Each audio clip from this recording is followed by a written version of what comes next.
एका घनदाट जंगलात एक गाढव आणि एक वाघ राहत होते. एके दिवशी दोघांमध्ये वाद सुरू झाला. गाढव म्हणालं, "गवताचा रंग निळा असतो."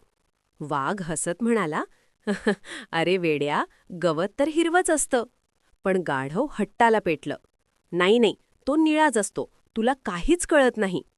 दोघांचा वाद इतका वाढला की त्यांनी सिंहराजाकडे न्याय मागितला. सिंहाने दोघांचं म्हणणं ऐकलं आणि निर्णय दिला, वाघाला शिक्षा. वाघ आश्चर्याने म्हणाला, "महाराज, मी तर खरं बोलत होतो, गवत हिरवं असतं." तेव्हा सिंह शांतपणे म्हणाला, "शिक्षा तुला गवताच्या रंगासाठी नाही, तर मूर्ख गाढवाशी वाद घालण्यासाठी दिली आहे." बोध: काही लोक सत्य समजून घेण्यासाठी नसतात, ते फक्त वाद जिंकण्यासाठी बोलतात. अशा लोकांशी वाद घालण्यात वेळ व ऊर्जा वाया जाते. मौन आणि दूर राहणं हेच शहाणपण.